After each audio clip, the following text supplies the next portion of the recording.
Salut les machines, j'espère que vous êtes au top. Aujourd'hui, je vais vous assurer un cours intitulé Les signes fonctionnels cardiovasculaires. Aujourd'hui, on va faire ensemble les douleurs thoraciques et la dyspnée. Donc, durant ce cours, on aura des objectifs pédagogiques qu'on doit acquérir à la fin du cours. En premier lieu, on doit savoir différencier une douleur thoracique d'origine cardiaque qui vient du cœur d'une douleur d'une autre origine. Parce qu'on sait que la douleur thoracique qui siège au niveau du thorax, le thorax, il a donc plusieurs organes, notamment le cœur, mais il y a d'autres organes, par exemple les poumons, etc. Par exemple, essentiellement, vous devrez différencier une douleur thoracique d'origine cardiaque d'une douleur thoracique d'origine respiratoire. Ça, c'est en premier lieu. C'est le premier objectif. Notre deuxième objectif, c'est de connaître les caractéristiques sémiologiques de la douleur thoracique des principales causes cardiaques. L'angor, l'infarctus du myocarde, la péricardite, la dissection de l'aorte. C'est-à-dire, toutes ces, euh, toutes ces douleurs thoraciques, par exemple l'angor, l'infarctus du myocarde, la péricardite, la dissection de l'aorte, toutes ces causes cardiaques, toutes ces pathologies, elles s'accompagnent d'une douleur thoracique. Mais comment différencier par exemple la douleur d'un angor, de la douleur d'un idème, de la douleur d'une dissection de l'aorte, etc. C'est ce que je vais vous apprendre. Je vais vous apprendre à différencier ces différentes douleurs. En troisième objectif, on doit savoir définir une dyspnée. Donc le premier chapitre du cours sera dédié aux douleurs thoraciques, où on doit différencier une douleur thoracique d'origine cardiaque d'une douleur d'une autre origine. On doit connaître et différencier les différentes douleurs thoraciques des causes, par exemple IDM, angor, péricardite, etc. En deuxième chapitre, on aura la dyspnée. On doit savoir définir la dyspnée en premier lieu. En deuxième objectif du deuxième chapitre du cours, c'est connaître les caractéristiques sémiologiques de la dyspnée d'origine cardiaque, car on aura aussi une dyspnée d'origine respiratoire, etc. Du coup, moi, pour savoir que c'est une douleur d'origine cardiaque, je dois savoir ses caractéristiques. Je dois savoir évaluer le retentissement de la dyspnée cardiaque. Et en dernier lieu, on va faire un aperçu sur l'OAP. Donc, comment reconnaître un OAP? L'OAP, c'est l'œdème aigu du poumon qui est une urgence vitale. Donc, notre plan du cours sera comme suit. Donc, on fera les douleurs thoraciques. On fera d'abord les douleurs cardiovasculaires. Comme on a dit, on fera l'angor. Dans l'angor, on a l'angor stable et l'angor instable. On a l'infarctus du myocarde, on a la péricardite, l'embolie pulmonaire. On va juste dire un mot sur les douleurs non cardiovasculaires qui ne nous intéressent pas, car vous allez les faire, pour l'instant, elles ne nous intéressent pas, car on va les voir après dans les douleurs respiratoires, et on aura la dyspnée comme deuxième chapitre où on fera la dyspnée d'effort et de repos, l'œdème aigu du poumon et le pseudo-asthme cardiaque pour finir. Donc, vous devez savoir, déjà si vous allez faire par exemple une garde à l'hôpital en urgence, vous allez donc systématiquement rencontrer un cas qui se plaint d'une douleur thoracique. C'est-à-dire, faut savoir que les douleurs thoraciques sont un motif très très très fréquent de consultation et de recours aux services de soins, notamment en urgence. Donc en urgence, vous allez rencontrer des douleurs thoraciques durant chaque garde. Chaque soir, il y aura des gens qui vont se plaindre de douleurs thoraciques. Donc c'est très très fréquent, d'où l'intérêt de connaître bien ce cours et de bien le comprendre. Donc, faut savoir que dans les douleurs thoraciques, par exemple dans l'insuffisance cardiaque, la douleur, elle peut être la seule manifestation d'une cardiopathie. une pathologie au niveau cardiaque du cœur, ça c'est très important. La douleur, elle peut être la seule manifestation, c'est-à-dire vous allez faire votre examen, vous allez examiner votre patient, vous allez trouver rien, tout est normal. Mais il ramène avec lui, la seule chose qu'il ramène avec lui, c'est la douleur. Il vous dit j'ai une douleur. Là, vous allez penser, un patient qui vous ramène qu'une douleur thoracique et vous n'allez rien trouver à la consultation, donc c'est une cardiopathie. Par exemple, je vais vous donner un exemple, les coronaropathies, les pathologies coronariennes, c'est difficile à dire, les coronaropathies, donc les pathologies coronariennes, vous m'avez compris, bref. Donc les pathologies coronariennes, elles sont silencieuses. C'est-à-dire le patient, il vient, il va se plaindre d'une douleur, à la consultation, vous n'allez rien trouver. C'est pourquoi on vous dit que la douleur peut être la seule manifestation d'une cardiopathie nécessitant de ce fait une analyse sémiologique minutieuse afin d'en établir la cause. Donc pour établir la cause, pour donc différencier un angor d'un idème de toutes ces douleurs thoraciques-là, donc il se peut que la douleur c'est la seule manifestation. Donc, pour savoir ça, même si les examens que vous allez faire peut-être vont vous dire que tout est bien, mais en vrai, il y a un problème, il y a une cardiopathie, il y a un problème cardiaque. Donc, c'est pourquoi la douleur, elle peut être la seule manifestation. Donc, je ne laisse pas mon patient aller juste comme ça. Je dois donc différencier ça. C'est pourquoi on vous dit par exemple l'insuffisance cardiaque, c'est un examen clinique. C'est l'examen clinique qui va me dire que j'ai une insuffisance cardiaque. Donc, si un patient vient chez moi, je dois savoir que c'est un angor, je dois savoir que c'est un idème juste en lui posant des questions, juste en analysant sa douleur. C'est juste à partir de la douleur que je peux différencier toutes ces pathologies, toutes ces causes de douleurs thoraciques que je vous ai énumérées sur ce diagramme. Donc voilà, c'est très important ça. La douleur peut être la seule manifestation d'une cardiopathie. C'est pourquoi moi, je vais faire mon analyse sémiologique d'une façon minutieuse. La douleur et la dyspnée sont les principales manifestations de l'insuffisance cardiaque dont le diagnostic est clinique. Je vous l'ai dit, donc l'insuffisance cardiaque, et je vous le redis parce que c'est important, l'insuffisance cardiaque, son diagnostic est clinique. Je n'ai pas besoin de faire un ECG et 1000 examens pour le savoir. Si je suis un bon médecin, mon patient vient, je sais qu'il fait une insuffisance cardiaque parce que c'est clinique. Juste le fait de savoir quel est le type de sa douleur, où elle siège, où elle irradie, et de voir aussi les caractéristiques de sa dyspnée, déjà je sais qu'il fait une insuffisance cardiaque. C'est ça, être compétent. C'est déjà la clinique, elle va te donner, dans des cas comme l'insuffisance cardiaque, 100%, voilà, elle va vous donner le diagnostic à 100%. Déjà, vous savez c'est quoi le problème. On vous dit donc, près de la moitié des douleurs thoraciques motivant une consultation évoquent fortement ou stimulent plus ou moins une douleur d'origine cardiovasculaire. Voilà, donc quand quelqu'un vient consulter pour une douleur thoracique, 50%, c'est un problème ou bien c'est une douleur qui vient du cœur.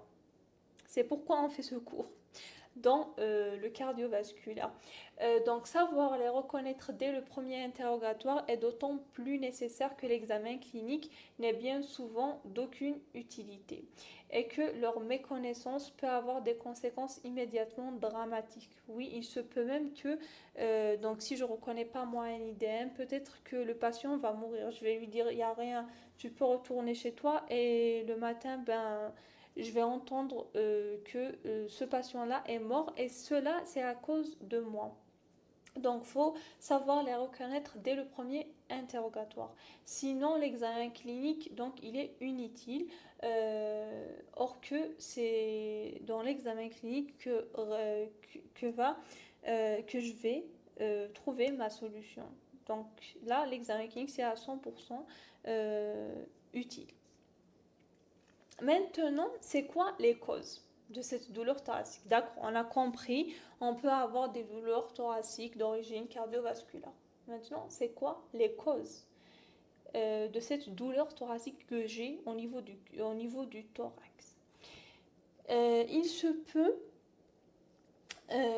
peut que la cause, elle peut être une insuffisance coronaire. Une insuffisance coronaire, c'est-à-dire, voilà, je peux avoir une insuffisance coronaire. Le cœur, il est vascularisé par les artères coronaires, on le sait. Là, ces artères coronaires peuvent être obstruées. C'est-à-dire, c'est quoi l'obstruction des artères coronaires? C'est-à-dire, elles vont diminuer de calibre. Elles vont diminuer de calibre. Pourquoi elles vont diminuer de calibre? Elles vont diminuer de calibre parce que il y aura la plaque d'athérome. L'athérosclérose, vous l'avez fait peut-être, c'est une plaque d'athérome. Cette plaque d'athérome, comme on le voit sur cette image, elle va diminuer la lumière de mon artère. Donc, cette plaque d'athérome, elle va prendre du volume à l'intérieur de ma lumière. La lumière artérielle va être réduite. Au repos, donc, je vous parle ici des causes. L'une des causes, c'est l'insuffisance coronaire. Généralement, cette insuffisance coronaire, on revient toujours au diagramme. La première douleur qu'on va étudier, c'est donc l'angor. On va étudier l'angor en premier lieu. Déjà, c'est quoi l'angor? L'angor, ça vient déjà du mot angine. Eh bien, c'est une angine. Vous savez tous c'est quoi une angine. L'angine, c'est l'inflammation des amygdales. Là, c'est pas une angine proprement dit, mais pourquoi on l'appelle angine? Parce que l'angine, c'est un mot qui veut dire qu'il y a une compression. Ça veut dire ça comprime à l'intérieur. Là, c'est pourquoi on l'appelle angine. Mais ça, c'est une angine de poitrine. Angor est égal angine de poitrine. C'est-à-dire, c'est une compression à l'intérieur de ma poitrine. D'ailleurs, quand le patient vient consulter chez vous, il va mettre toute sa main, tout le dos de sa main sur sa poitrine. Il va vous dire, j'ai mal ici, j'ai mal au niveau de ma poitrine. Donc là, c'est ça, l'angor, c'est l'angine de poitrine. Maintenant, parmi les causes de cette angor, c'est l'insuffisance coronaire. Et on est en train de parler de cette insuffisance coronaire. Comment on va arriver à avoir une insuffisance des coronaires? Les coronaires, c'est les artères qui vascularisent le cœur. Et comment donc on aura cette insuffisance? Par obstruction ou diminution de la lumière du calibre de ces artères par une plaque d'athérome, l'athérosclérose, une plaque d'athérome qui va donc boucher cette artère. Au repos, on aura, donc au repos, c'est normal. Au repos, donc comme je vous l'ai montré sur cette image, au repos, il y a la vascularisation qui passe au début et tout, donc normal. Au repos, le cas d'un angor, au repos, j'aurai pas donc ces signes-là. Mais en mouvement, quand mes besoins en oxygène vont augmenter, et là, il y a moins de sang qui passe déjà à cause de cette plaque d'athérome, mon artère déjà, elle est réduite de volume, donc j'aurai quoi? J'aurai une ischémie. J'aurai une souffrance au niveau tissulaire. L'ischémie, c'est quoi? L'ischémie, déjà, je vous le dis, vous devez l'écrire ce que je vais dire là. L'ischémie est douloureuse. L'ischémie est douloureuse. C'est à retenir. L'ischémie, elle désigne une insuffisance d'alimentation du sang à un organe. Là, c'est mon insuffisance. C'est l'insuffisance d'alimentation du sang, donc de tous les tissus du corps et du cœur. Donc, en raison d'une obstruction au passage du sang dans une artère, là, c'est obstrué à cause de quoi? À cause de ma plaque d'athérome. Donc, comme je vous ai dit, voilà, on aura une ischémie à l'effort. À l'effort, donc longueur d'effort, on aura une douleur à cause de cette ischémie. Donc, cette douleur thoracique, elle va apparaître à l'effort. À l'effort. À l'état de repos, j'aurai disparition de cette douleur. J'aurai la disparition de la douleur. Voilà. Donc, là, j'aurai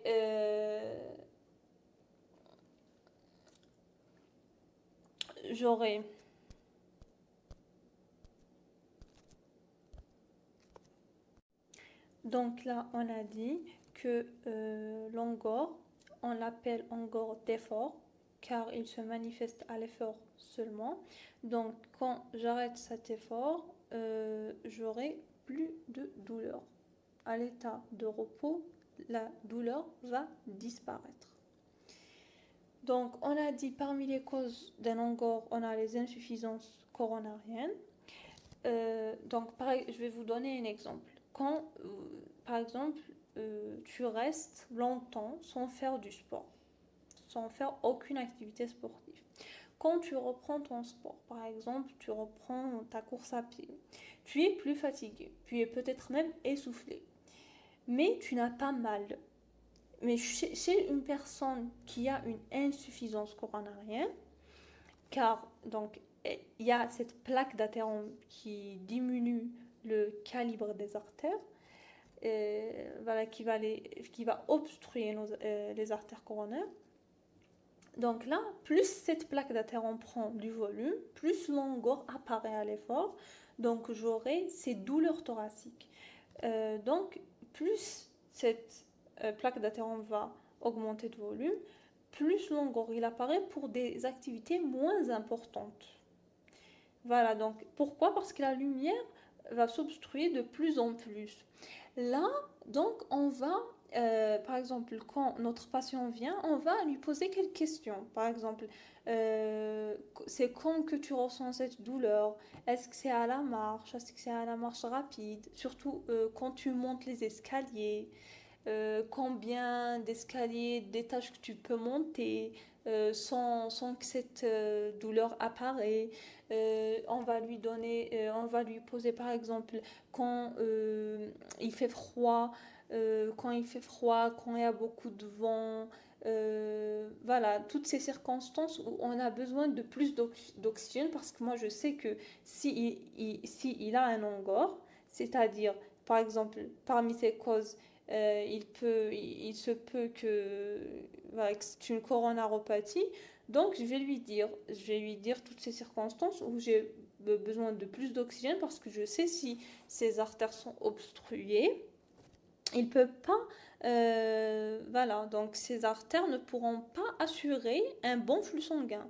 Donc voilà, quand il fait froid, quand il marche contre le vent ou en côté, dans les périodes postprandiales, je vais lui poser toutes ces questions dans mon interrogatoire.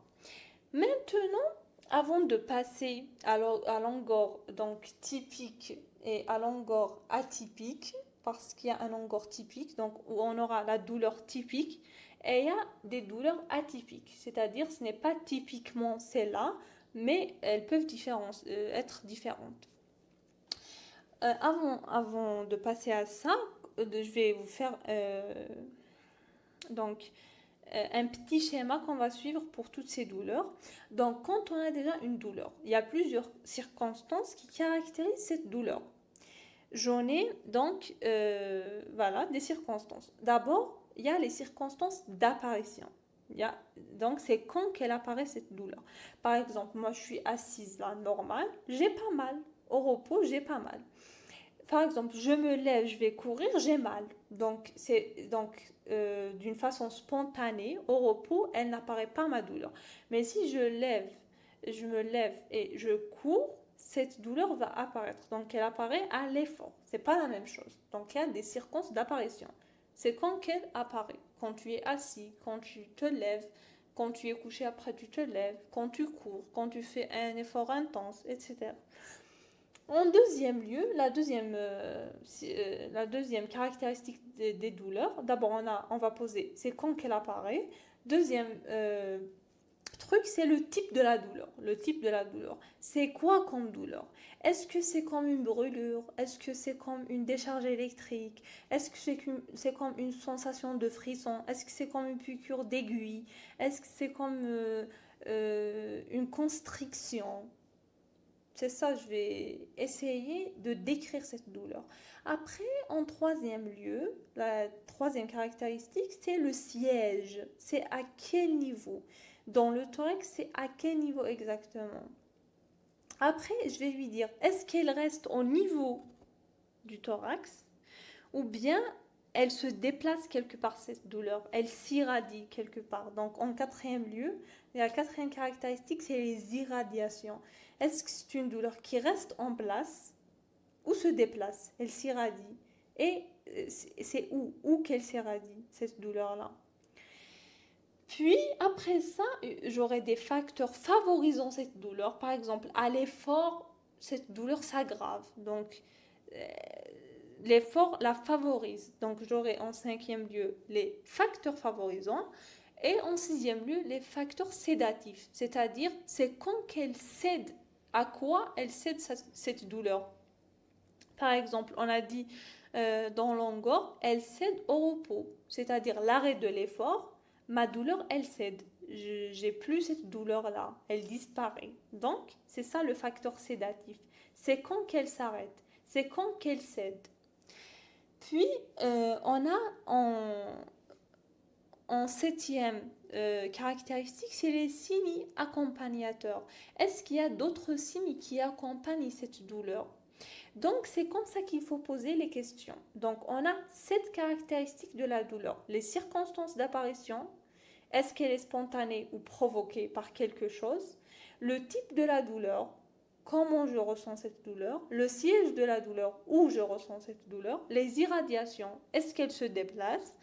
Les facteurs favorisants, les facteurs sédatifs et les signes accompagnateurs. Jusque-là, j'espère que ça va. Donc, on va commencer maintenant par donc, le premier signe ou bien le premier type de douleur thoracique qui est l'angor. L'angor ou bien l'angine de poitrine. Comme vous le voyez sur cette image. C'est comme ça qu'il va vous faire avec sa main, le patient. Il va mettre tout le dos de sa main sur sa poitrine. On va commencer par l'angor typique. On va suivre notre schéma de description de la douleur, les caractéristiques de la douleur. Allez, c'est vous qui allez me dire. Même si je ne vous entends pas, je sais que vous allez répondre d'une façon juste.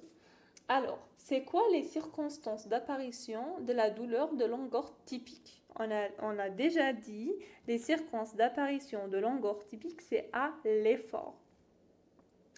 Le type de l'angor typique, c'est comme une constriction ou une brûlure. Le siège de cette douleur, où elle siège en rétrosternal. Et mon patient, il va mettre sa main, toute sa main, il va l'appliquer largement à la face antérieure du thorax. Donc, cette douleur siège en rétrosternal et la douleur, elle est indiquée par le patient du plat de la main appliqué largement à la face antérieure du thorax. Est-ce qu'elle irradie cette douleur? Oui, elle va s'irradier. Et comme vous le voyez sur l'image, elle va s'irradier surtout donc en membre supérieur gauche et à la mâchoire gauche. Donc ces irradiations sont les plus caractéristiques. Souvent, celui qui fait un angor de poitrine typique aura des irradiations au niveau du membre supérieur gauche et au niveau de la mâchoire gauche. Mais il se peut que donc rarement cette douleur s'irradie à l'épaule, vers les deux épaules ou bien vers le dos. voilà, ou bien vers le dos. Combien elle dure? La durée de cette douleur, elle est brève, elle est inférieure à 15 minutes. Elle est inférieure à 15 minutes. Et le facteur sédatif, elle cède à l'arrêt de l'effort. Elle va céder à l'arrêt de l'effort. Elle va céder à l'arrêt de l'effort. Et généralement, la douleur de Longor, elle va obliger notre patient à s'arrêter. C'est pas une douleur où on peut continuer notre effort. Donc il va arrêter systématiquement son effort et on fait un petit test, celui de donner un vasodilatateur. On va donner un vasodilatateur comme traitement, par exemple la trinitrine. Et pourquoi on donne un vasodilatateur? Pour dilater les coronaires et augmenter l'apport du flux sanguin. Donc, généralement, quand on donne un vasodilatateur, la douleur, elle cède. Et cette trinitrine, on peut la donner soit en sublingual ou bien en spray. Donc, généralement, quand on donne un vasodilatateur, ça va céder. Ça va céder et la douleur va cesser. Ça, c'est pour l'ongor typique. C'est très facile. On passe à l'ongor atypique. Donc, l'ongor atypique maintenant, il est atypique par quoi? Il est atypique donc soit par sa localisation, parce que par exemple, il y a un patient qui vient, déjà c'est un patient qui est à risque cardiovasculaire et qui présente des douleurs uniquement au niveau épigastrique par exemple, donc pas du tout au niveau thoracique. Là, je vais faire quoi? Je vais faire mon ECG, je vais faire mon test à la trinitrine et directement, je vais explorer le terrain du malade. Donc, il faudrait bien sûr savoir son terrain. C'est-à-dire quoi le terrain? C'est-à-dire si c'est un patient qui est à risque cardiovasculaire, ça veut dire quoi?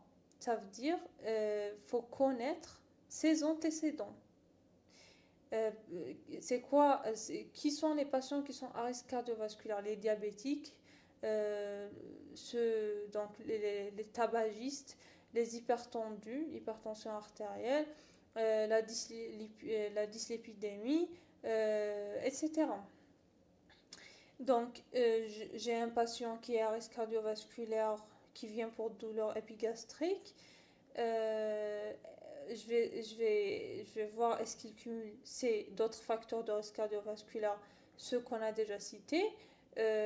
Donc là, ce patient-là, il se peut qu'il est en train de faire un angor atypique. Par contre, un sujet âgé qui vient pour douleur épigastrique, qui est hypertendu, diabétique, etc., qui a des facteurs de risque cardiovasculaire, je pense aux mêmes causes à l'angor atypique, mais je n'oublie pas qu'il peut faire un IDM, les insuffisances coronariennes, il peut les faire.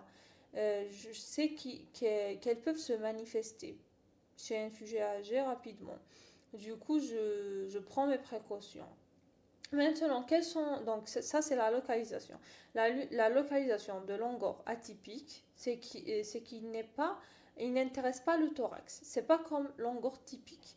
Il a une ou plusieurs ces radiations sans intéresser le thorax. On a dit par exemple l'exemple des douleurs épigastriques chez un sujet qui est à risque cardiovasculaire. Maintenant, c'est quoi les signes accompagnateurs? On aura des manifestations digestives, des éructations par exemple, des manifestations respiratoires comme des essoufflements. Ces essoufflements peuvent prendre l'aspect d'un blocage respiratoire. C'est comme une bloc-pnée. C'est des manifestations respiratoires, des essoufflements. Ils peuvent prendre l'aspect d'un blocage respiratoire comme une bloc-pnée, comme si la respiration se bloque. Et on va avoir aussi des palpitations. Maintenant, si j'ai des palpitations, bien sûr, je pense à ces causes-là. Je pense à l'angor atypique, mais c'est pas tout le temps, genre, même si je peux avoir des palpitations, mais ça veut pas dire que j'ai un langor atypique. Mais chez certains patients, pas tous les patients, mais chez certains patients, j'aurai toujours comme arrière-pensée langor. Voilà. Donc maintenant, c'est ça. Donc les valeurs diagnostiques des langors atypiques, c'est moindre que langor typique, sauf si on a un terrain athéromateux connu ou une maladie coronaire connue. Voilà, donc c'est ça. En général, langor atypique, juste que sa localisation, elle n'intéresse pas le thorax. On aura des irradiations autres qu'au niveau du thorax. Et signe accompagnateur, on a des manifestations digestives, respiratoires comme une bloc-pnée et des palpitations. Donc, c'est tout ce que vous devez savoir. On passe maintenant, on a déjà parlé de ça, on a déjà parlé d'une obstruction incomplète des artères coronaires. On a déjà parlé de ça dans l'angor typique. Maintenant, plus il y a l'obstruction incomplète, plus il y a une obstruction incomplète, plus il y a une obstruction, plus cette obstruction s'agrandit, plus les symptômes vont se manifester au repos. C'est ce qu'on a dit. Maintenant, le débit sanguin coronarien, quand cette obstruction va se manifester au repos, quand cette obstruction, non, c'est pas qu'elle se manifeste au repos, quand cette obstruction s'agrandit, les symptômes vont se manifester au repos, donc là, le débit sanguin, il va être comment? Le débit sanguin coronarien devient insuffisant, même pour une activité banale, voire même sans aucune activité, quand ça s'aggrave. On a donc, on appelle, comment on appelle ça? On l'appelle un langor spontané. Suivez avec moi. On a parlé d'un langor typique. On a parlé d'un langor atypique. Maintenant, on est en train de parler d'un autre langor, qui est langor spontané. Quand l'obstruction, elle s'agrandit de plus en plus au niveau des artères, on aura des symptômes qui se manifestent pour une activité banale, voire même il n'y a aucune activité. Donc c'est un langor spontané. Je suis assise là, j'ai un langor. C'est ça le langor spontané. Je suis assise et j'ai un langor. Cet angor-là, c'est quoi? Il est dû à quoi physiopathologiquement? Déjà, il survient au repos, c'est parce que c'est spontané.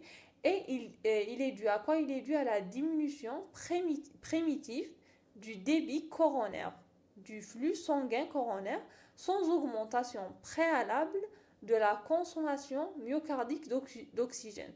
Voilà, donc ici, l'oxygène, il va diminuer parce que le débit sanguin, il va devenir insuffisant.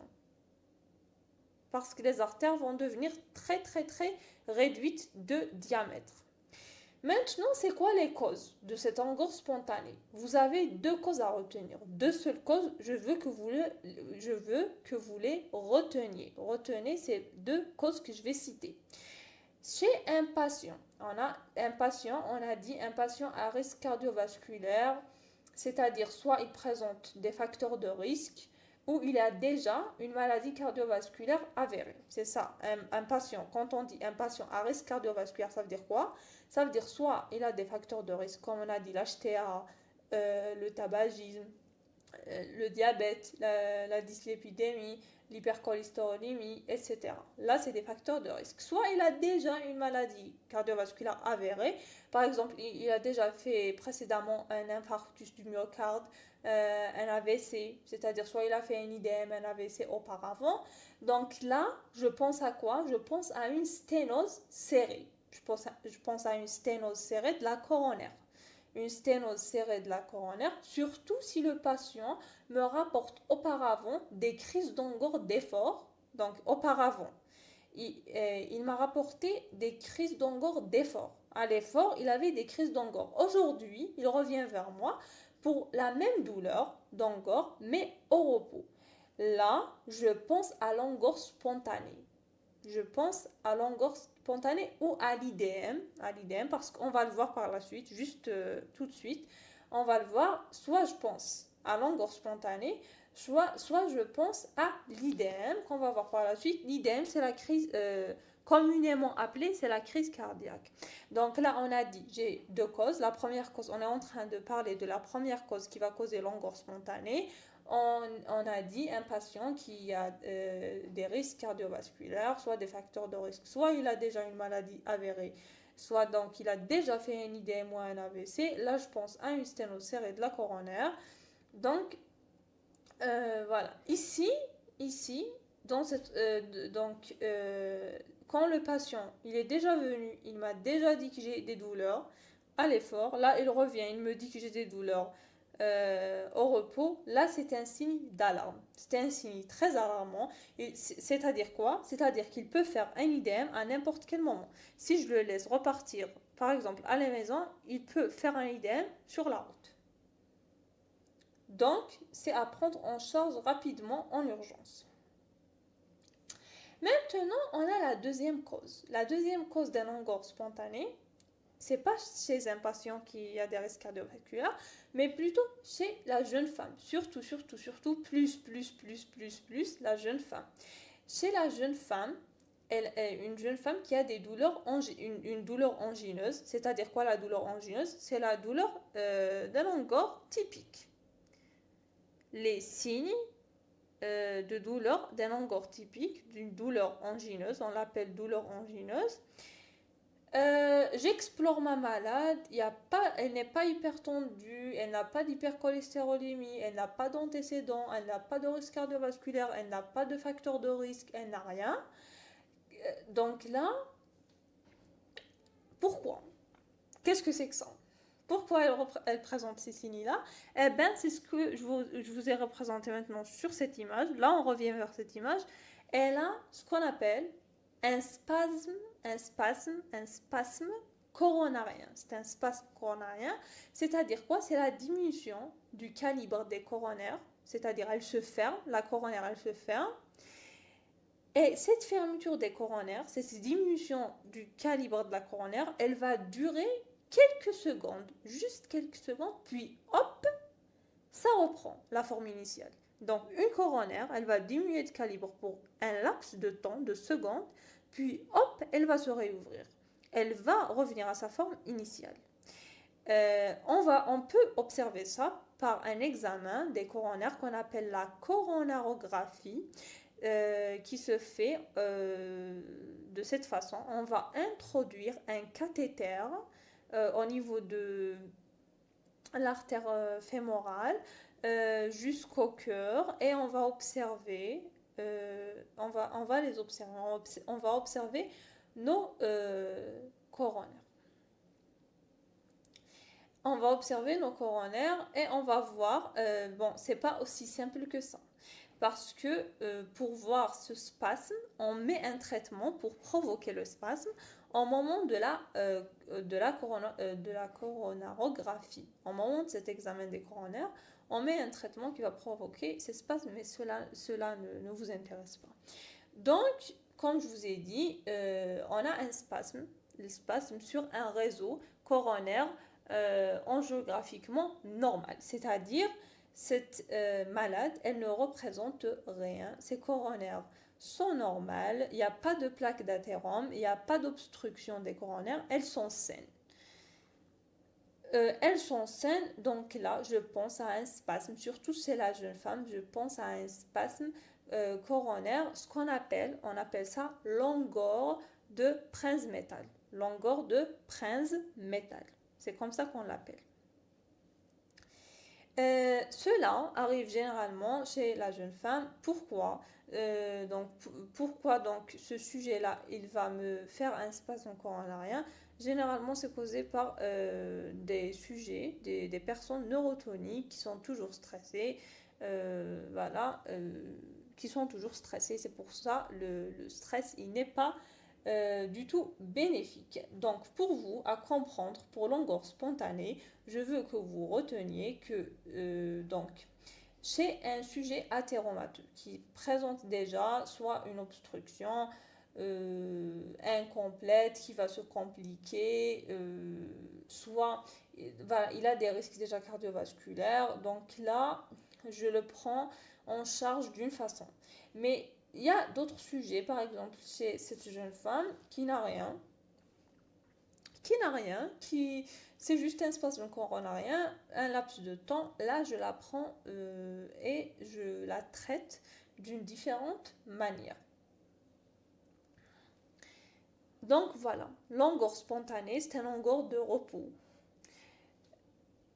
Voilà, et puis il y a des cas où je dois prendre le malade immédiatement, surtout chez les sujets âgés, ou bien un sujet, même s'il n'est pas âgé, il fait des angors d'effort, puis il revient, il va faire un angor de repos. Là, je ne le laisse pas parce qu'il risque de faire un infarctus du myocarde. Jusque-là, je crois que ça va. Maintenant, on va voir l'évolution des crises dans le temps. L'évolution, ces crises dans le temps, on aura des angors stables et on aura des angors instables. Pour l'évolution des crises dans le temps, on a ce qu'on appelle un angor stable et un angor instable. Un angor stable, c'est quoi stable? La stabilité, c'est que ça n'évolue pas. La stabilité, c'est stable dans le temps. C'est-à-dire, c'est répétitif, il y a des répétitions, pour le même niveau d'effort. C'est-à-dire, il y a la même douleur pour le même effort. Ça n'évolue pas. Voilà, donc ici, il y a un seuil ischémique fixe, témoignant de la stabilité du degré de la sténose coronaire. Maintenant, l'angor instable, il est plus à risque d'évoluer vers un IDM. Un angor instable, il y a un pronostic péjoratif.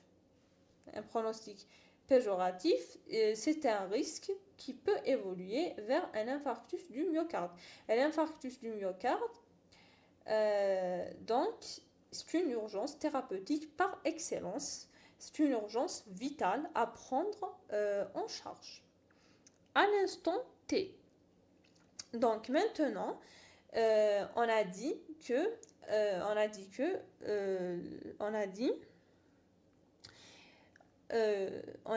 quand on a vous avez fait normalement l'athérosclérose, sinon la plaque athéromateuse, elle passe par plusieurs stades. Au niveau physiopathologique, cette plaque athéromateuse passe par plusieurs stades et elle passe par plusieurs stades et avec la pression, etc., des facteurs et tout, avec cette pression, elle va se fissurer. Cette paroi, quand elle se fissure, c'est comme si elle laisse des miettes. Ces miettes de plaques d'athérome peuvent migrer. Elles peuvent migrer dans la circulation. Quand elles vont migrer dans la circulation, elles peuvent obstruer des vaisseaux. Elles peuvent faire une obstruction des vaisseaux. Si c'est au niveau du cœur, on va avoir un infarctus du myocarde, un IDM. Si au niveau du cerveau, on va avoir un accident un accident vasculaire cérébral, un AVC. Si au niveau des membres inférieurs, on aura une ischémie, etc. Donc voilà. Donc quand cette plaque d'athérome va migrer, c'est comme si c'était un traumatisme. Voilà, il y aura un traumatisme au niveau de cette plaque. La paroi se fissure, elle va migrer dans la circulation. Quand elle va migrer dans la circulation, on aura donc un phénomène qu'on appelle l'hémostase. Ce phénomène d'hémostase, c'est quoi? Il y aura des plaquettes qui vont venir et des facteurs de coagulation, ils vont venir et ils vont me former un thrombus. Ce thrombus, il risque d'obstruer complètement ou assez rapidement la lumière. Et quand on dit assez rapidement, complètement, c'est aigu. Et on sait que les phénomènes chroniques sont tolérés par le patient, mais les phénomènes aigus le sont beaucoup moins. Donc, dans ce cas-là, le thrombus qui va obstruer complètement ou assez rapidement la lumière des vaisseaux, on aura quoi? On aura une ischémie. Et cette ischémie, va évoluer vers une nécrose. Elle va évoluer vers une nécrose. C'est-à-dire la douleur, elle va évoluer. C'est pourquoi la douleur évolue. Donc le patient, voilà, elle va évoluer. Le patient, il va ressentir la douleur même sans effort. Donc l'angor instable, comme j'ai dit, je vais résumer, ils correspondent en général à la constitution d'un caillou intraluminal, intracoronaire, plus ou moins occlusif, au contact d'une plaque d'athérome érodée ou fissurée. Donc, il y aura l'apparition des angors, des premières crises d'angor, puis on aura la diminution du niveau des efforts déclenchant les crises d'angor, c'est-à-dire un angor aggravé par le moindre effort, la douleur elle va évoluer. On aura l'apparition et la répétition des crises d'angor spontanées sans élévation significative de la troponine, et aussi il y a un cas, je vais parler d'un patient qui a déjà fait un infarctus du myocarde.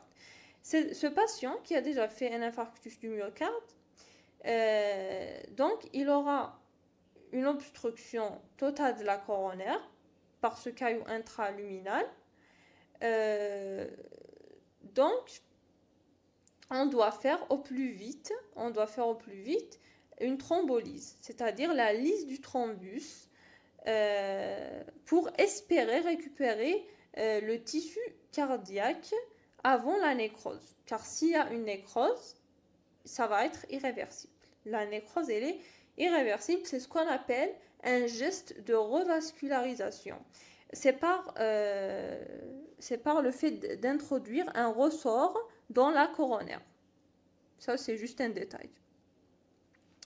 Mais là, si je fais ce geste de revascularisation pour un patient qui a déjà fait un infarctus du myocarde, un IDM, s'il refait la douleur angineuse, cette douleur angineuse, il faut le prendre en charge au plus vite parce qu'il peut refaire un infarctus du myocarde. Voilà, donc c'est ce que je peux dire, c'est tout ce que je peux dire sur l'angor instable. Pour vous, c'est tout ce qui est important. Donc, l'angor instable, c'est un pronostic péjoratif à prendre en charge. Ça correspond à quoi? À cette plaque d'athérome qui va se fissurer à cause des pressions. Donc, elle va nous donner comme des miettes. Ces miettes, elles vont obstruer des vaisseaux en donnant des thrombus. Pourquoi elles vont donner des thrombus? C'est par le phénomène d'hémostase, donc des plaquettes, des facteurs de coagulation qui vont former ce thrombus. Ce thrombus, il peut évoluer vers une ischémie et une nécrose, et la nécrose, elle est irréversible. Maintenant, donc, tout ça, toute cette évolution voilà, d'obstruction va entraîner donc une évolution de la douleur, donc apparition des symptômes en moindre effort, même peut-être sans effort. Donc il y aura des crises d'angor spontanées répétitives, et donc on a parlé aussi du cas de quelqu'un qui a fait un infarctus du myocarde, et s'il aura cette obstruction par un thrombus, par un caillou intraluminal, on peut l'aider. Donc tout patient, il n'y a pas que ceux qui font un infarctus du myocarde, mais on peut avoir un angor post-infarctus du myocarde. L'angor post-infarctus du myocarde, c'est ça. C'est-à-dire il y aura un thrombus qui va se former après l'infarctus du myocarde, et voilà, c'est un angor instable par ce caillou intraluminal, intracoronaire qui va bloquer, et faut traiter en urgence avant d'avoir l'ischémie et la nécrose, car c'est irréversible. Comment traiter? C'est par la thrombolyse, c'est-à-dire on va liser le thrombus pour récupérer le tissu cardiaque, voilà, avant qu'il se nécrose. Comment? Par le geste de revascularisation, par un ressort, et ça c'est pas pour vous. Juste, il faut savoir qu'il y a un geste de revascularisation. Donc maintenant, on passe au syndrome coronarien aigu, anciennement appelé, ou bien communément maintenant appelé, l'infarctus du myocarde. L'infarctus du myocarde, donc aussi, c'est une urgence vitale. C'est quoi l'infarctus du myocarde ou bien ce syndrome coronarien aigu? C'est un IDM, c'est un infarctus, le syndrome coronarien aigu. Le SCA, c'est un IDM plus un angor instable. C'est un IDM plus un angor instable. C'est une douleur semblable à celle de l'angor avec les mêmes atypies. Les différences avec l'angor, c'est que comment déjà quelles sont les circonstances d'apparition de ce syndrome coronarien aigu ou bien l'infarctus du myocarde. Soit il peut être soit spontané, donc au repos, soit à l'effort. Sa douleur, l'intensité de sa douleur, elle est intense. C'est une douleur très très très intense. Parce que c'est la douleur de l'ischémie. Pour faire un IDEM, il faut avoir l'ischémie. Donc, il y aura, on a dit l'ischémie, elle est douloureuse. Je vous ai dit même de l'écrire. Du coup, là, la douleur, elle est ischémique, elle est intense. C'est-à-dire quoi l'ischémie? C'est du tissu qui va passer en nécrose. On parle même d'une douleur semblable, ou bien c'est une sensation de mort imminente. C'est l'expérience de la mort imminente. C'est-à-dire, il peut même mourir. Le patient peut mourir, donc il est en train de vivre l'expérience de la mort imminente. Elle se siège où? Et il est où le siège de cette douleur? C'est pratiquement les mêmes irradiations que l'angor. C'est les mêmes irradiations que l'angor, c'est juste plus intense. La durée, ça dure longtemps que l'angor. On a dit l'angor c'est moins de 15 minutes, là elle dure plus de 15 minutes. Ici, donc c'est à retenir aussi, il n'y a pas de facteur sédatif, il n'y a aucun facteur sédatif. Ça ne répond pas au vasodilatateurs, ça ne répond pas à la trinétrine. Pourquoi? Parce qu'il y a une obstruction totale des coronaires. Puisqu'il y a une obstruction totale des coronaires, il n'y a aucun facteur sédatif, ça ne répond pas à la trinétrine, ça ne répond pas aux vasodilatateurs. Les signes accompagnateurs, on aura des nausées, des vomissements, de la sueur, et à retenir aussi, il peut y avoir une fièvre, mais cette fièvre, dans le cas d'un IDM ou bien d'un syndrome coronarien aigu, la fièvre, elle apparaît tardivement. Ça aussi, j'aimerais bien que vous l'écriviez. Dans le syndrome coronarien aigu ou bien l'infarctus du myocarde, la fièvre apparaît tardivement. Tardivement, voilà. Maintenant, je vais vous donner une remarque. Je l'ai déjà dit, mais je vais la redire parce qu'elle est très importante. L'examen clinique, il est pauvre. Dans l'infarctus du myocarde, dans le syndrome coronarien aigu, l'examen clinique, il est pauvre. Les caractéristiques de la douleur permettent d'évoquer le diagnostic et de prendre en charge rapidement le patient.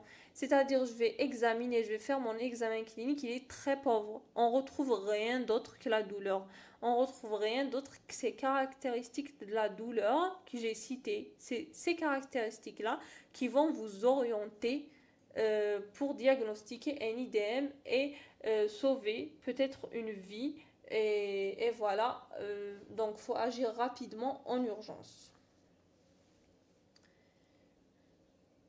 Maintenant, donc, on a fini avec les ongors.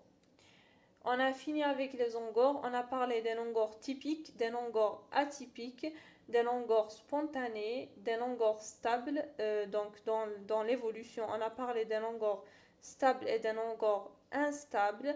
Et on a parlé d'un infarctus du myocarde qui est pratiquement bien du syndrome coronarien aigu, qui est pratiquement un infarctus du myocarde avec les mêmes irradiations et presque la même douleur qu'un angor instable. C'est un angor instable avec un infarctus du myocarde qui est une obstruction totale des artères coronaires, comme vous le voyez sur ce schéma. Donc là où il y a un trait rouge, donc vous voyez la plaque athéromateuse. Le sang ne passe plus, n'arrive plus à passer, donc c'est vraiment complètement obstrué. D'ailleurs, c'est pour ça qu'on a dit qu'il n'y a aucun facteur sédatif. Ça ne répond pas d'ailleurs au vasodilatateur. Parce que ça répond au vasodilatateur quand ce n'est pas complètement obstrué. Mais là, ce n'est pas le cas, malheureusement. Donc là, on va passer à la péricardite aiguë. La péricardite aiguë. C'est quoi la péricardite? C'est aussi une... Donc, la péricardite, elle peut être une urgence. Dans le cas de la tamponnade, on va parler après. Donc, c'est quoi la péricardite aiguë? La péricardite aiguë, c'est une inflammation accompagnée ou non d'un épanchement au niveau du péricarde. Et là, je vais vous donner une information en or. L'épanchement, plus il est petit, plus il est douloureux. C'est les petits épanchements qui font plus mal que les grands. Là aussi, c'est à retenir.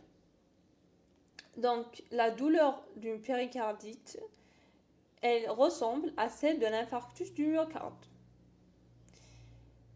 Donc là, on va voir les caractères distinctifs. Comment différencier ces deux? Ça se ressemble, mais comment les différencier? On passe à l'embolie pulmonaire. C'est quoi déjà l'embolie? L'embolie, c'est-à-dire c'est un caillou qui va migrer le plus souvent des membres inférieurs. Il va migrer des membres inférieurs aux dépens des veines, aux dépens du sang veineux. Donc il va venir dans le sang veineux et après il va obstruer des veines et il va créer des cailloux. Donc on vous dit le patient il va faire une thrombophlébite. C'est quoi la thrombophlébite?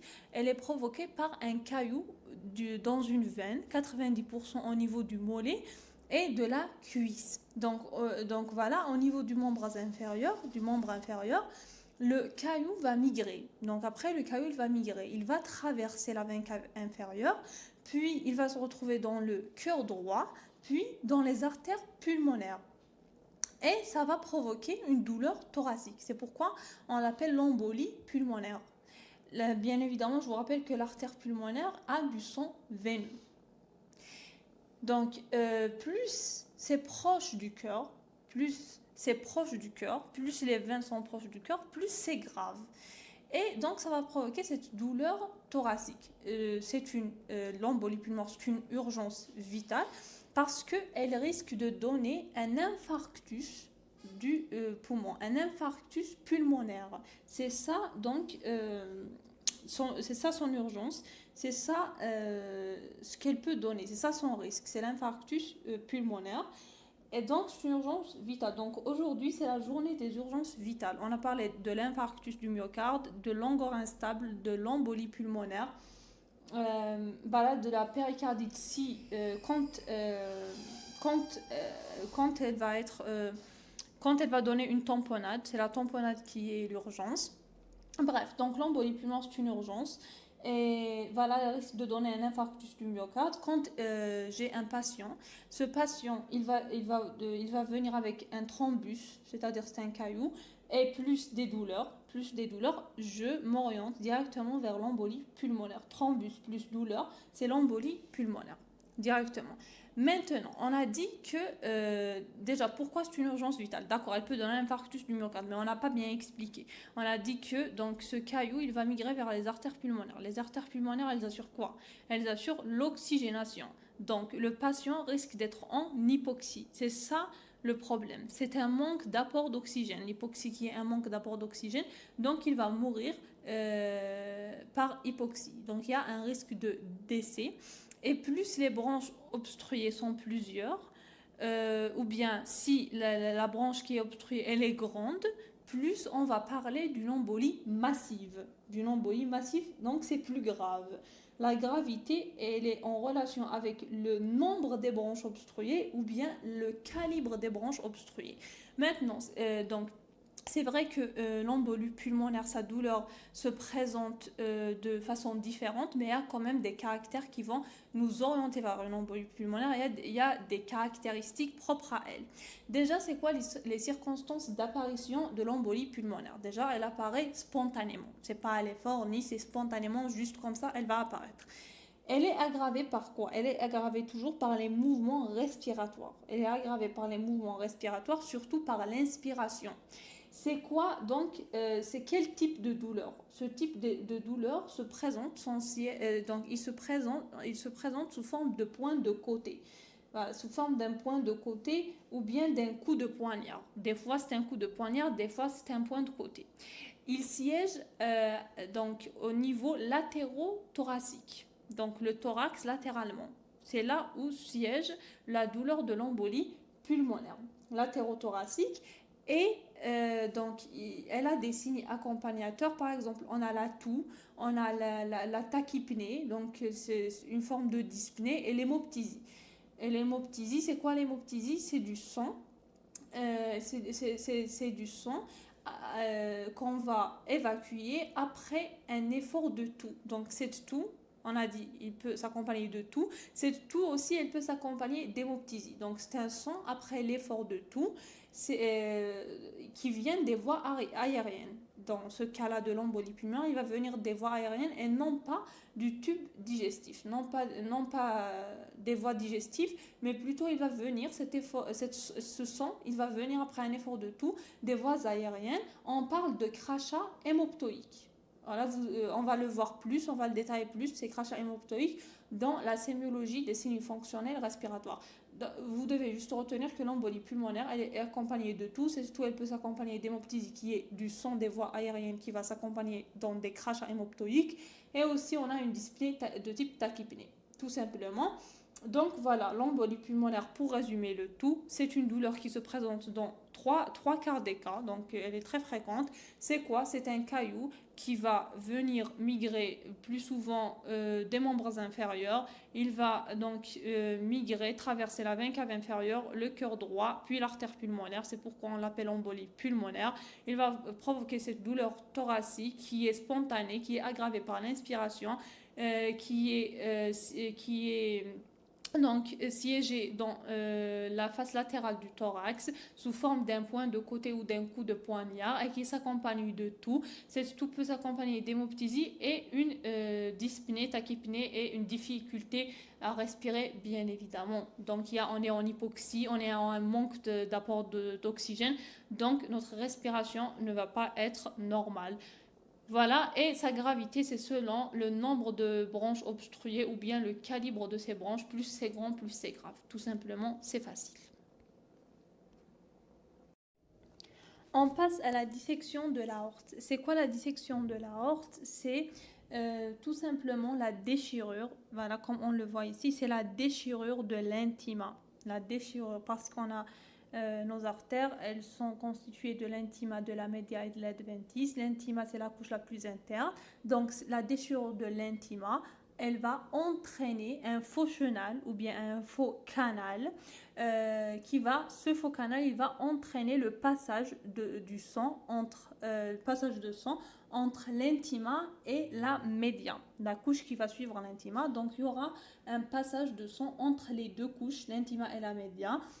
Donc malheureusement pour les dissections aortiques, donc le taux de mortalité il est très très élevé, même si tu prends ton malade correctement, tu le prends en charge rapidement. Immédiatement, le taux de mortalité, malheureusement, il est très très très élevé. En fait, c'est une hémorragie interne. C'est une hémorragie interne, c'est le sang qui va passer de l'intima de l'aorte vers la média. C'est une sorte d'hémorragie interne.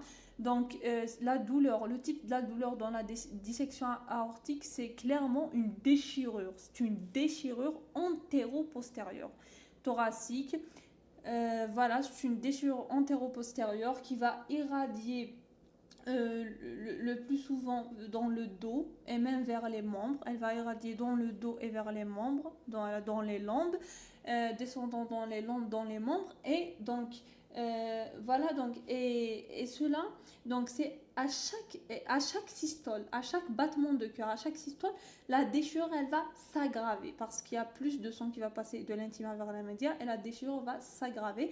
Et il y a donc les patients qui sont à risque de présenter cette dissection aortique ou bien qui sont dans le terrain ou bien qui peuvent faire cette dissection aortique sont les antécédents d'HTA, ceux qui ont une hypertension artérielle, une HTA sévère.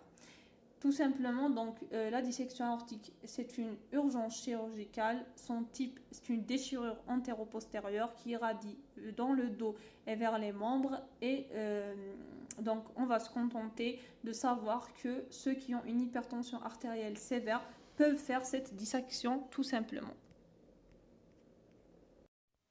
Donc là, pratiquement, on a terminé avec les douleurs cardiovasculaires d'origine cardiaque. On a parlé de l'angor, stable et instable, de l'infarctus du myocarde, de la péricardite et de l'embolie pulmonaire. Avant donc de passer à autre chose, je vais vous donner deux cas spéciaux. Donc d'abord, on va parler de l'atteinte neurovégétative. Cette atteinte neurovégétative, c'est juste un surplus. Euh, on l'appelle aussi syndrome de tachycardie orthostatique et posturale. C'est une atteinte qui est peu connue et qui est sous-diagnostiquée. D'ailleurs, les patients qui viennent, on va leur dire vous avez rien et c'est un problème psychique et donc on va les orienter en psychiatrie. Or que c'est une maladie au niveau du système nerveux autonome. Il y a une dysrégulation du système nerveux autonome. C'est par quoi? Par une stimulation excessive du système adrénergique en position debout. La position debout, en médecine, on l'appelle orthostatisme. C'est-à-dire, quand le patient il est en position debout, il est en orthostatisme, on aura une dysrégulation du système nerveux autonome qui va causer une stimulation excessive du système adrénergique. Donc, physiologiquement, chez un sujet sain, quand il est debout, il y aura quoi? Donc, il y a la pesanteur. Donc, le sang, il va passer plus au niveau des membres inférieurs. Le cœur, donc, pour s'adapter à ça, il va augmenter les pressions. Il va augmenter les pressions parce que le sang, il va en bas. Lui, donc, il va augmenter les pressions. Donc, on aura la fréquence cardiaque qui va augmenter. Si je suis en décubitus et j'ai donc par exemple donc en moyenne on a 80 battements par minute en décubitus, quand je me lève j'aurai plus de 30 battements. Donc voilà, j'aurai 80 plus 30, donc j'aurai 110 battements par minute quand je suis en orthostatisme.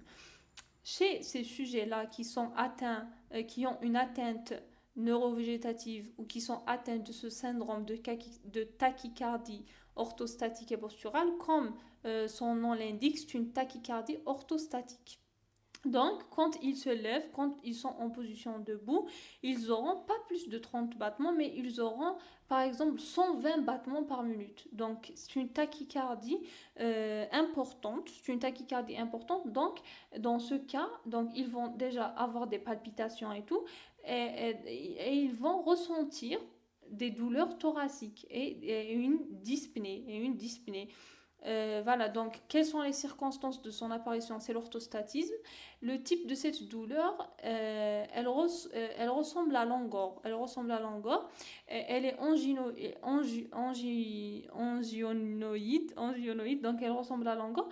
Et donc pourquoi? Parce que elle est secondaire à quoi? Elle est secondaire euh, à cette stimulation excessive du système adrénergique. C'est pas juste une stimulation de l'adrénaline, ce sont des salves adrénergiques. C'est une quantité très importante qui va faire que la fréquence cardiaque elle va vraiment beaucoup augmenter d'une façon très importante.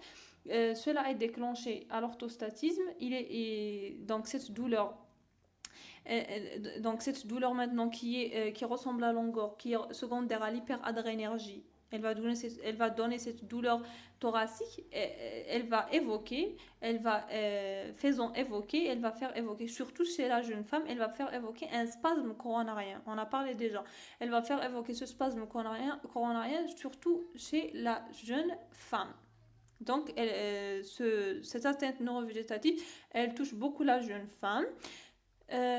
Comme j'ai dit, donc quel est le facteur sédatif? Donc à quoi elle va céder cette douleur? Elle va céder au décubitus. Au décubitus, quand je vais m'allonger, cette douleur et cette tachycardie, ils vont céder. Ils vont s'arrêter ou bien ils vont diminuer. La tachycardie, les battements vont revenir à la normale, à la douleur, elle va disparaître.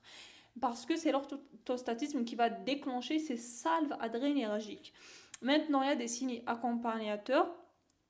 Donc, on a déjà la dyspnée. Donc, on aura une dyspnée, une difficulté respiratoire.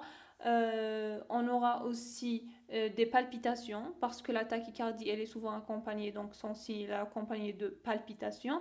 Voilà, donc c'est ça. Déjà, on a, voilà, et on a dit déjà que l'examen clinique, il est normal. Pourquoi il est normal? Parce que l'examen clinique, il est souvent fait en décubitus. Donc, quand la personne, elle va s'allonger, le malade va s'allonger, ou bien la jeune femme surtout, puisque c'est surtout... alors, on le voit surtout chez la jeune femme. Donc, l'examen clinique, à l'examen clinique, elle va être en décubitus. Donc, c'est bon. Donc, il y aura les facteurs sédatifs, c'est le décubitus, tout va s'aider, il n'y a pas de tachycardie, il n'y a pas de douleur. Donc, on va dire que c'est juste voilà, c'est juste pas normal, c'est juste psychique. C'est du psychique. Donc, on aura une errance diagnostique, or qu'elle a un problème, elle a une atteinte neurovégétative. Donc, bien évidemment, c'est pas très connu parce que tout ce qui est système autonome, système nerveux, c'est vraiment mal connu en médecine. C'est pas encore voilà, connu et les recherches continuent toujours.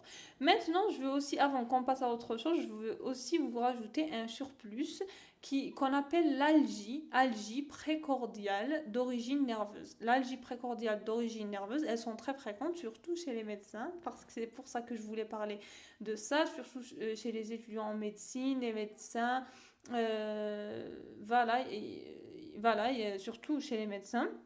Et chez des sujets qui sont neurotoniques, qui sont angoissés, etc.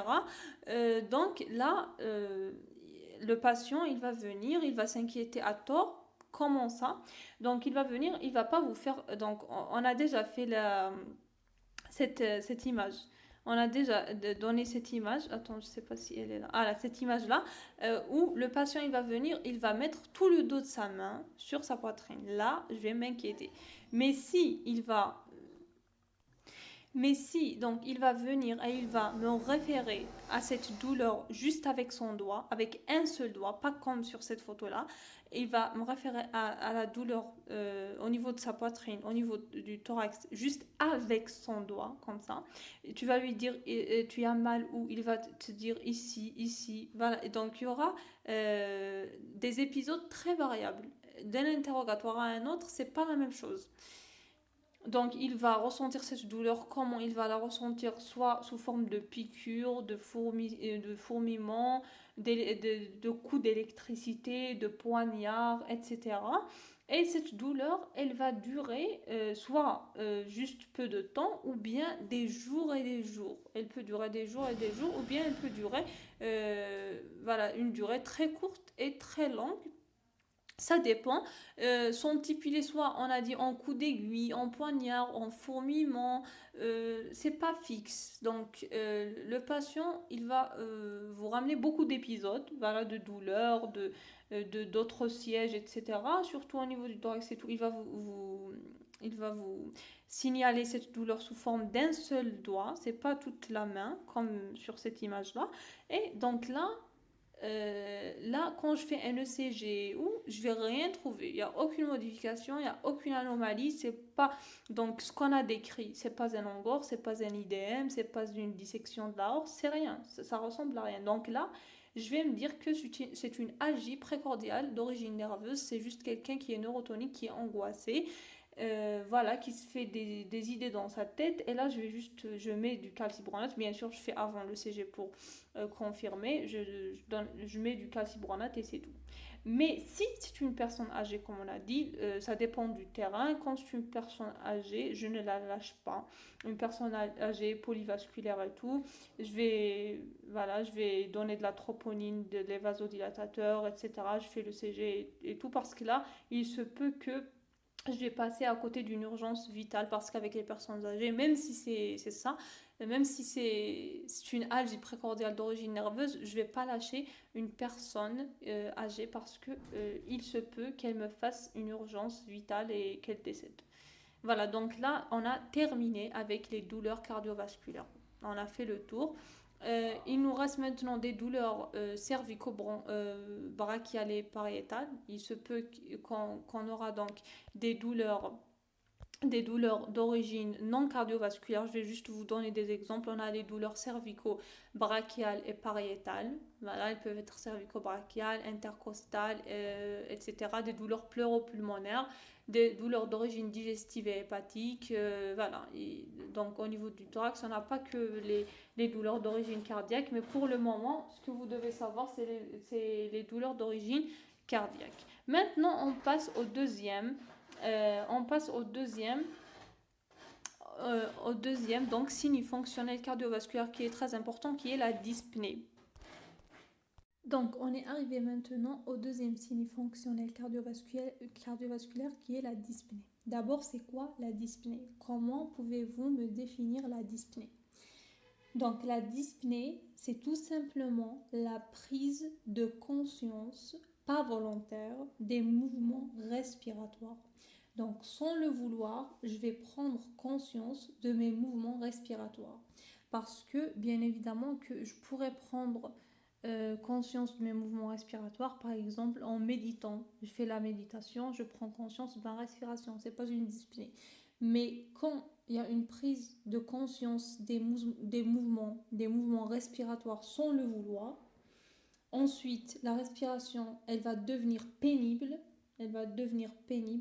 C'est ça la dyspnée. Donc, c'est une prise de conscience des mouvements respiratoires avec une sensation pénible d'étouffement. Maintenant, cette dyspnée, elle peut être d'origine pulmonaire, comme elle peut être d'origine cardiaque. Elle peut être d'origine pulmonaire, cardiaque, etc. Elle survient comment? Quelles sont les circonstances de son apparition, la dyspnée? Donc, en premier lieu, dans les premiers temps, elle va apparaître, cette dyspnée, elle va apparaître à l'effort, puis cette dyspnée, si elle s'aggrave, elle va apparaître même au repos. Donc, au début, c'est à l'effort, en premier temps, puis au repos. Maintenant, parmi les causes cardiaques, oui, il se peut. D'abord, je vais faire une parenthèse. Quand on dit insuffisance cardiaque, l'insuffisance cardiaque, elle a plusieurs causes.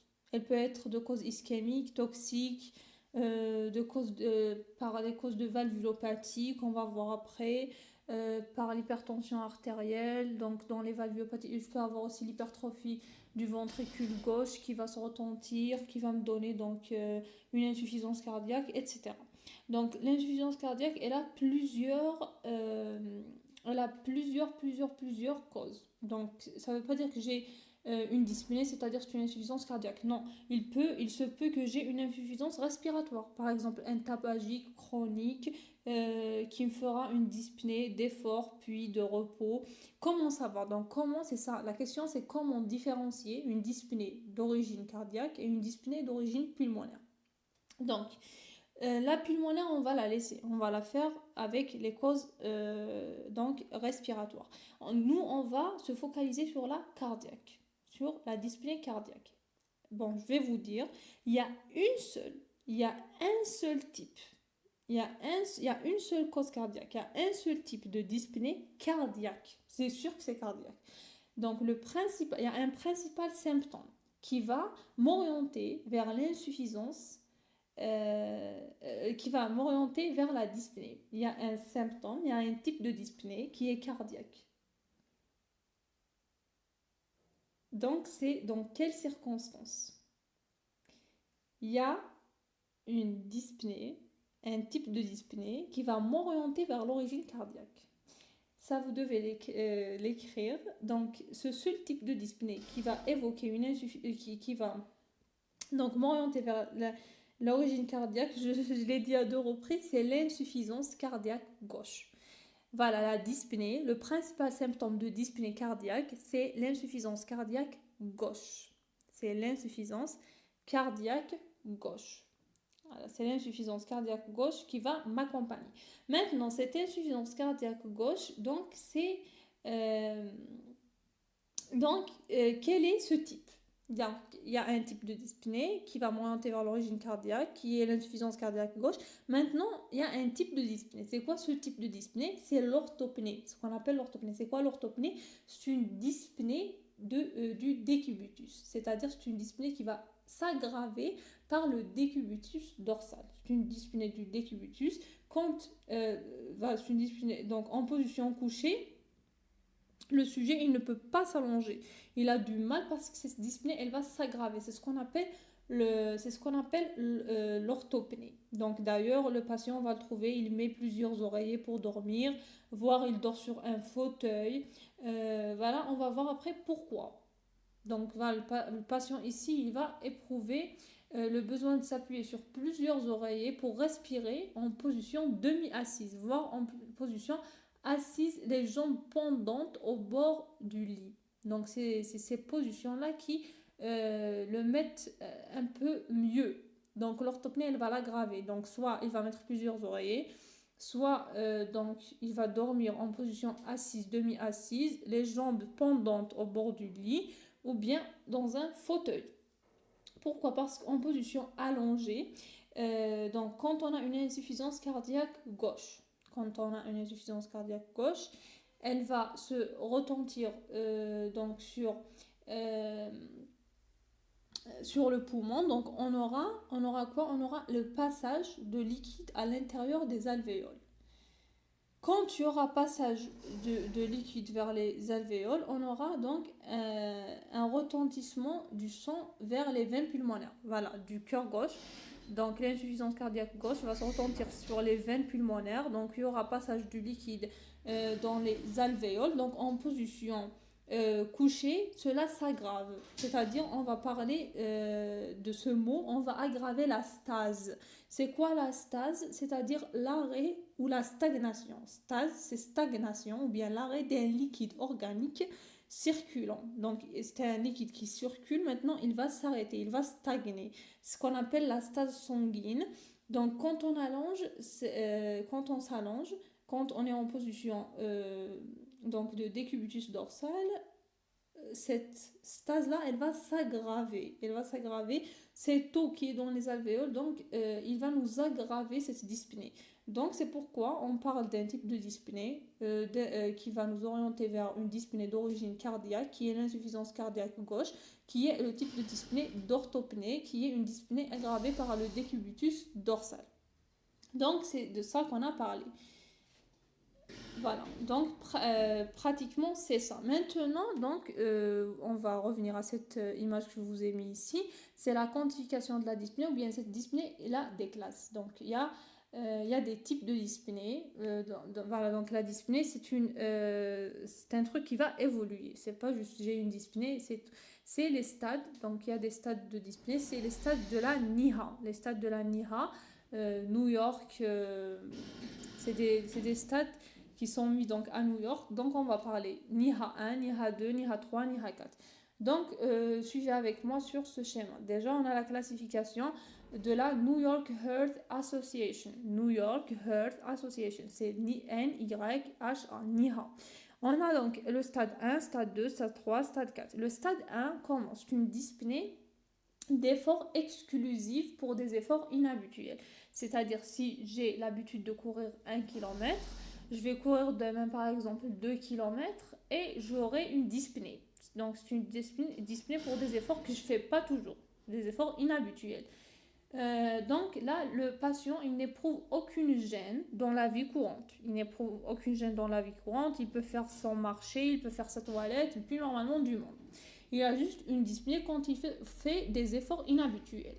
Maintenant, on a le stade 2. NIHA 2, c'est une dyspnée d'effort exclusif pour des efforts importants de la vie courante. Donc, par exemple, la marche rapide, la montée de plus de 2 étages, ou je sais pas donc. Donc là, le stade 1, c'est des efforts inhabituels. Le stade 2, c'est pour des efforts importants. Par exemple, je vais faire une grande marche rapide ou bien de la montée de 2 étages, etc. Donc, un effort important. Le stade 3, c'est une dyspnée d'effort exclusif pour des efforts modestes de la vie courante, comme la marche en terrain plat à vitesse normale, ou par exemple la montée de moins de 2 étages. Par exemple, je vais monter juste un étage, je vais être essoufflée, j'ai une dyspnée. Donc là, vous avez remarqué, quand on parle du stade 1, c'est les efforts inhabituels, que je ne fais pas toujours. Le stade 2, c'est des efforts importants. Le stade 3, c'est des efforts moins importants, des efforts modestes. Et le stade 4, vous l'avez su, c'est une dyspnée permanente. Elle va confiner le patient à domicile, voire au lit. Donc, c'est une dyspnée permanente, confinant le patient à domicile, voire au lit. Voilà, donc il faudrait vraiment que vous sachiez, que vous reteniez cette classification de la dyspnée, donc parce que c'est très important dans le jargon médical. C'est très important dans le jargon médical. Donc, donc la sémiologie, elle sert à ça. Elle sert pour que tous les médecins et tout le milieu de santé, pour qu'on ait tous le même langage. C'est le langage de la médecine. Donc, c'est le jargon médical qui va donc, ces dyspnées et ces stades-là, c'est bien de les retenir et c'est même très important. Donc maintenant, après avoir donc parlé de la dyspnée, qui est une prise de conscience pas volontaire, des mouvements respiratoires, la respiration elle devient pénible et peut être d'origine pulmonaire comme cardiaque, donc elle va en premier temps être une dyspnée d'effort puis de repos. On a parlé d'une dyspnée d'origine cardiaque qui est l'insuffisance cardiaque gauche, qui est un type de dyspnée très spécial qui est l'orthopnée, c'est-à-dire c'est une dyspnée quand je vais m'allonger. Donc en décubitus dorsal, cette dyspnée, elle va s'aggraver. Pourquoi? Parce que on va aggraver la stase, on va aggraver la stagnation du liquide à l'intérieur des alvéoles, parce que cette insuffisance cardiaque gauche, elle va se retentir sur les veines pulmonaires. Donc ce liquide, il va stagner à l'intérieur des alvéoles et il va nous donner une dyspnée. Donc le sujet, il va mettre plusieurs oreillers pour dormir, voire il va dormir sur un fauteuil ou bien sur un lit en position assise. Donc ses pieds ballants. Donc au niveau du lit. C'est très simple. On a parlé des stades de NIHA 1, 2, 3 et 4. Stade 1, pas de symptômes, aux efforts inhabituels. Stade 2, aux efforts importants. Stade 3, à l'effort, à l'effort moindre. Et stade 4, c'est exclusivement au repos. Donc, jusque-là, ça va. Maintenant, on va parler de dyspnée aiguë. Donc, on a terminé avec les dyspnées chroniques, comme on a dit, l'insuffisance cardiaque gauche, la dyspnée de type orthopnée. Là, on a parlé de dyspnée chronique. Maintenant, on va parler de dyspnée aiguë. Qui dit dyspnée aiguë dit œdème aigu du poumon, c'est-à-dire OAP, œdème aigu du poumon. C'est quoi l'œdème aigu du poumon? En fait, c'est quand on a parlé précédemment, on a dit l'augmentation de la pression au niveau du cœur gauche. Cette augmentation de pression, elle va avoir quoi comme conséquence? C'est l'augmentation de la circulation pulmonaire. Cette augmentation de la circulation pulmonaire, elle va donc avoir quoi comme conséquence? Elle va avoir comme conséquence l'augmentation de la pression hydrostatique déjà. Entre parenthèses, c'est quoi la pression hydrostatique? Elle a comme rôle la pression hydrostatique, elle a comme rôle de ne pas garder le sang dans les vaisseaux. C'est-à-dire, c'est à l'extérieur. Elle garde le sang à l'extérieur des vaisseaux. Et la pression oncotique, elle a comme rôle de garder le sang dans les vaisseaux. Donc, pression oncotique, c'est garder le sang dans les vaisseaux. Et la pression hydrostatique, c'est le contraire. Maintenant, donc, dans l'œdème aigu du poumon, j'aurai une augmentation de la pression hydrostatique, Cette augmentation de la pression hydrostatique, elle va entraîner quoi? Elle va entraîner le passage du liquide le passage du liquide des vaisseaux vers les alvéoles.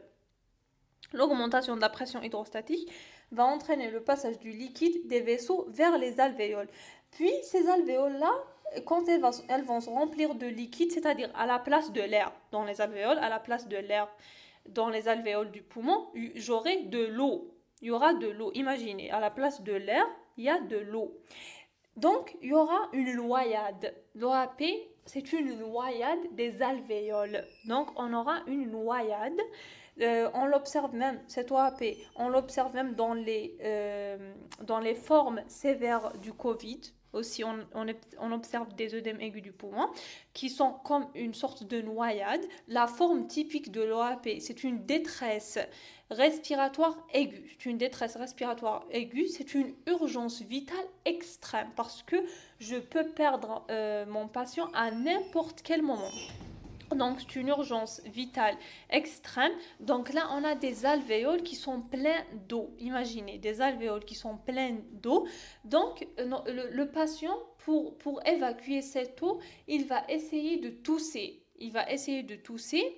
Puis, ces toux, ils vont être sous forme de mousse. Pourquoi? Parce que c'est de l'eau. Il va cracher de l'eau mélangé avec de l'air. Donc, il va nous donner une sorte de mousse. Ce qu'on appelle, on va les appeler des expectorations. Et les expectorations, c'est-à-dire c'est des toux, c'est une forme de toux. C'est une expectoration mousseuse. Donc, parmi les signes accompagnateurs de cette OAP, c'est les expectorations mousseuses, les crachats mousseux. On va avoir aussi donc on va avoir une toux, une expectoration qui va ramener des expectorations mousseuses. Il va être pâle, le patient il va être pâle. Et puisque pâle, pourquoi? Parce qu'il y a une vasoconstriction. Il y a une vasoconstriction, c'est une sorte d'angoisse. Il va être donc c'est pas douloureux, c'est pas toujours douloureux, mais c'est une sensation d'angoisse, une sensation de mort imminente. Donc, généralement, ces patients-là, ils viennent à 2 heures du matin. Donc, souvent, c'est nocturne. Les OAP, souvent, c'est nocturne. Et souvent, quand on est allongé en décubitus au milieu de la nuit, donc, on aura ces sensations de toux, d'angoisse, d'expectoration mousseuse. On aura aussi le patient, il est en hypoxie parce que donc les échanges ne se font pas bien. Donc il aura aussi un aspect de cyanose, il sera tout bleu, il aura un aspect bleu. Quoi encore? Donc à l'auscultation, donc on aura quoi? À l'auscultation pulmonaire, on aura les râles crépitants. À l'auscultation, on aura des râles crépitants bilatéraux qui vont remonter des bases vers le sommet. On l'appelle la marée montante. C'est quoi un râle crépitant? Donc, ce mot crépitant, c'est le son, c'est le bruit des pas sur la neige. Vous pouvez même l'entendre sur YouTube, c'est des pas sur la neige. C'est comme ça qu'on va entendre, c'est des râles crépitants. Voilà, donc comme on l'a dit, il y aura l'angoisse bien évidemment si j'ai des alvéoles plein de d'eau à la place de l'air. Donc bien évidemment, il y aura cette détresse respiratoire dont on a parlé. Surtout, ce que vous devez retenir, c'est les râles crépitants. C'est qui dit OAP dit râles crépitants, dit dyspnée et aussi les expectorations mousseuses ou bien la toux qui va ramener les crachats mousseux. Ces trois signes sont hyper importants. Voilà, donc pratiquement c'est ça. Donc qu'est-ce qu'on va donner comme traitement? Donc si c'est rapide, si ça doit être rapide, on va donner des diurétiques. Des diurétiques, pourquoi? Pour évacuer l'eau des alvéoles, tout simplement. Donc, on a terminé avec l'OAP. Après avoir parlé de l'œdème aigu du poumon qui est aigu, on a un autre type qui est, donc c'est pas un autre type, mais c'est un type qui va évoluer vers l'OAP qu'on appelle l'œdème pulmonaire subaigu, qui n'est pas aigu mais qui est subaigu, ou bien qu'on appelle aussi le sub-OAP. Ce sub-OAP, en fait, c'est la circonstance, ou bien voilà, c'est le résultat de l'aggravation de la dyspnée chez des patients souffrant d'une dyspnée de stade 3 ou 4. 3 ou 4, donc toujours pareil. Et donc c'est un patient, il va vous ramener une dyspnée avec orthopnée. L'orthopnée, on a dit, c'est l'insuffisance cardiaque gauche. Qui dit orthopnée dit une insuffisance cardiaque gauche. Vous l'écrivez. Donc si j'ai un patient qui va me ramener une dyspnée plus orthopnée chronique, d'une façon chronique, je sais qu'il a un risque de passer en OAP. Donc, je vais mettre des diurétiques et voilà, je vais essayer donc de le soigner avant de passer à l'œdème aigu du poumon. Donc là, c'est une sorte d'œdème qui est chronique du poumon ou bien qu'on appelle le sub-OAP. Donc là, on a dit on aura une dyspnée, une orthopnée qui sont chroniques et l'aggravation de ces symptômes vont me donner après l'aigu, l'œdème aigu du poumon, si ce n'est pas bien sûr traité.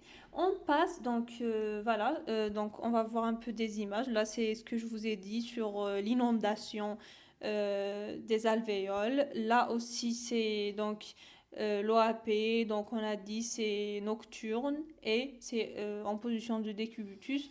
Le patient n'arrive pas à respirer. Il a une détresse respiratoire aiguë, une dyspnée, etc., des râles crépitants et on a dit aussi des crachats mousseux. Maintenant, on a dit le sub-OAP, c'est juste avant l'OAP, c'est une dyspnée, c'est une orthopnée chronique. Donc, c'est une insuffisance cardiaque gauche chronique qui va entraîner voilà, ces symptômes de dyspnée, d'orthopnée. Et là, il y a un risque. Je sais que ce sujet, il a un risque de passer en OAP, donc je vais le traiter en diurétique, etc. Maintenant, on a aussi une autre notion dont on va parler, c'est ce qu'on appelle donc le pseudo-asthme cardiaque. C'est quoi le pseudo-asthme cardiaque?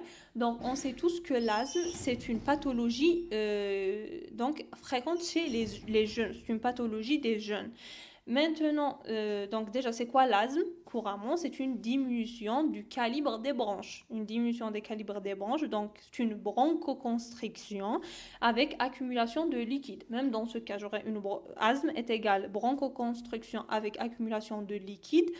Là, maintenant, chez ces sujets qui vont faire un pseudo-asthme cardiaque, pseudo-asthme, pourquoi c'est un pseudo-asthme? Parce que c'est un asthme, mais pas, donc, qui va pas, je vais pas le retrouver dans un terrain d'un sujet jeune. Donc, c'est un sujet vraiment âgé, de 70 ans, qui va me dire, ça fait 2 ans qu'on m'a diagnostiqué un asthme. Donc là, tu n'es pas resté jusqu'à 70 ans pour avoir un asthme. Donc là, c'est un pseudo-asthme chez le sujet âgé. Donc, on va diagnostiquer un asthme et là, c'est qu'on appelle un asthme cardiaque. Je sais que c'est un asthme quand c'est chez le sujet âgé. Je sais que c'est un asthme d'origine cardiaque. Maintenant, il va s'accompagner de quoi? Déjà de râles sibilants. C'est quoi sibilant? C'est-à-dire, si vous prenez par exemple un tuyau qui diminue de calibre, un tuyau qui va diminuer de calibre, puis vous allez siffler à l'intérieur, vous allez avoir le même son. C'est les râles sibilants. C'est ça que vous allez entendre en auscultation. Quand vous allez faire votre auscultation voilà, vous allez avoir des râles sibilants ou bien c'est comme des sifflements.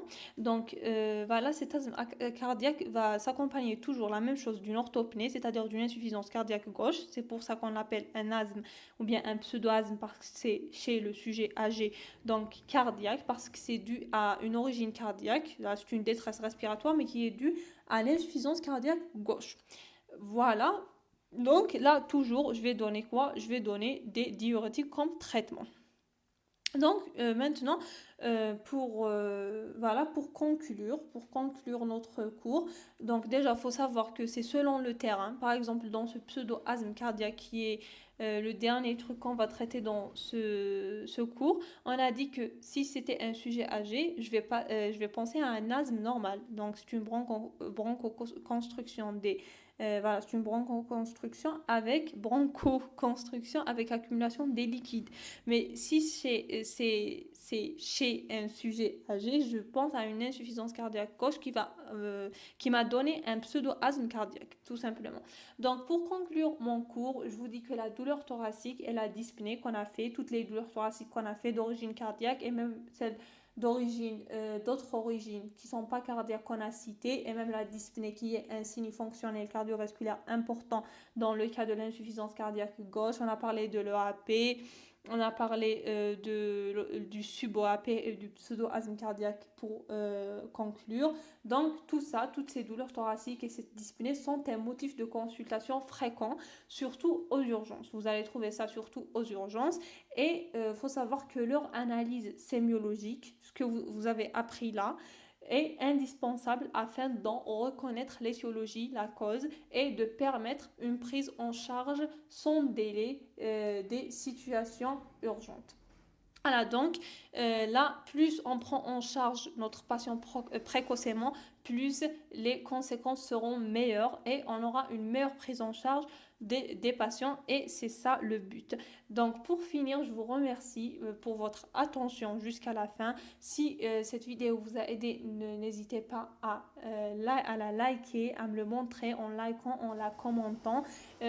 Aussi, n'hésitez pas à me commenter si j'ai fait des erreurs. Je suis toujours étudiante. Ou bien, voilà, si vous voulez ajouter une autre information. Et n'hésitez pas à la partager autour de vous pour aider le maximum d'étudiants. Et merci.